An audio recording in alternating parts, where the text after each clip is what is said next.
Ladies and gentlemen, do not adjust your YouTube sets, devices, televisions, and anything else that you're watching my ugly mug through. I am indeed Aeron next to the Wrestle plug, and I am indeed going to cover AEW Dynamite, and I'm going to attempt to do it in 3 minutes-ish. I thought this was overall a decent watch, and I'll tell you right now. Let's get a camera on the screen and let's get cracking. We're live in Miami, it's Road Rager, and it's Cody Rhodes versus QT Marshall. That's right, the onion with a haircut gets another crack. By the way, how in fuck's name is he 21-2 in 2021? Credit to QT Marshall and Cody Rhodes, though. I thought this was overall the best match in terms of its pacing, not necessarily the most exciting match. I think that Cody Rhodes has the most professional wrestling style matches. Good match, Cody gets the win. Lights went out during the match.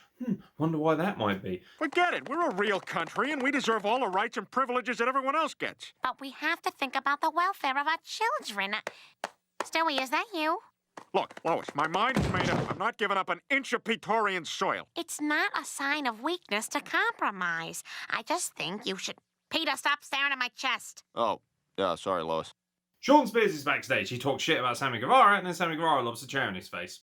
Ha! Here comes Can't Keep My Hands to Myself, Don Callis, and some geezer who apparently is posing as a world champion. No idea what the fuck are you wearing and what is going on with your facial hair. That's coming from me, who has no fashion sense whatsoever. The state of it, mate.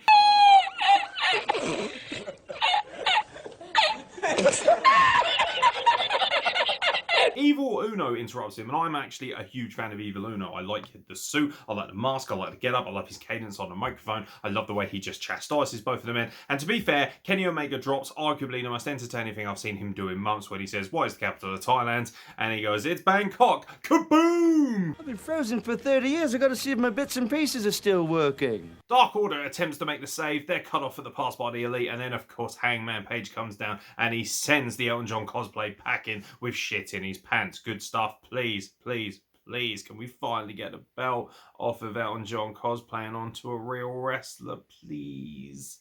That doesn't look like an L at all, unless you count lowercase. You know we don't! Oh! Pineapple versus Inner Cornhole, just as we thought it was getting going, then all of a sudden it stopped. I was only really here for LAX, if I'm being honest. Orale Mirasa! Very excited to see LAX. I love Santana and Ortiz, as everybody knows. I think they're arguably one of the best tag teams of the modern era. Didn't really get a chance to show off what they could do in this match, and of course it breaks down very quickly, and the Pinnacle gets the win over Jake Hager, to be fair. MJF and Chris Jericho continue their sexual tension tour with yet another face-to-face. I swear down, every time I watch AEW Dynamite, these two are jaw-jacking at each other. That being said, they do it well. I thought this portion of the show was really well done. MJF says, "You want a match with me? Fine, but you're going to have to go through all of the Pinnacle in different matches that I set the stipulations for." Good idea. Problem is, they've already had a War Games match and a Stadium Stampede, and now we're just going to normal matches. It's too long. It's ridiculous. It's completely back to front in terms of the build. It's arguably one of the stupidest builds I've ever seen between two incredibly capable and very talented factions. By the way, too many fucking factions on this show. Cut that shit out.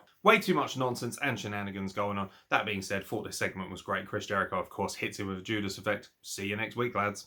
Arn Anderson has the mic. He welcomes back the fans and he says, "Let's get to it." And then, boom, blackout. And who is it?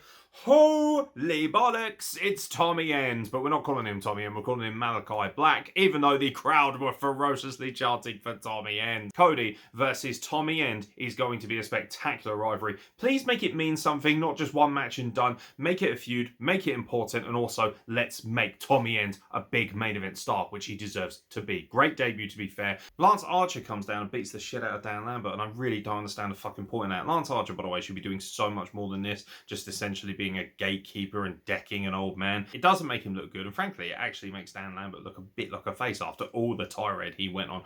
Shout out to Dan Lambert, though, because pretty much everything he said is kind of true in a way. And in your main event, the Young Bucks successfully defend the Tag Team Championships. Of course they fucking were. They could face God at this point and they still would put themselves over. It's embarrassing, it really is. The match wasn't bad. It was a street fight versus Penta El Zero Miedo and of course Eddie Kingston, who I fucking love. And they had Alex Abrahantes at ringside. Way too many fucking shenanigans. You knew it was going to break down into nonsense. Everyone's getting involved. The Elite Killer Kazarian, you're not doing a very fucking good job, are you, bruv? Because they seem to be on everything right now. So you're pretty much null and void.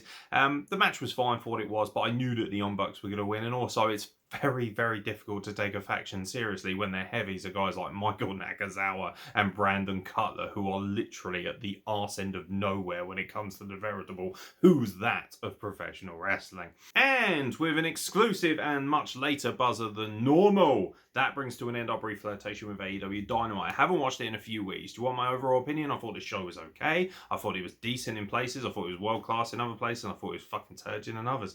AEW Dynamite is fine. It's just not the best show in wrestling, not as far as I'm concerned. But I thought overall it was definitely worth a watch. However, I'm not going to continue to watch it regularly unless you guys want me to. So likes, comments, subscriptions, all that kind of stuff will pretty much determine whether it's worth my time covering it in the near future. In the meantime, don't forget to check out all of our other content. We've got some amazing reviews of all kinds of wrestling going off at the moment. We've also got some stunning interviews, and our watch-alongs are picking up a lot of traction as well. We've been watching some really fucking terrible wrestling in the hope of entertaining you in your more boring hours of life. I've been Aeron X. Thank you very much for watching, and I'll catch you very soon for more content from the Wrestle Plug.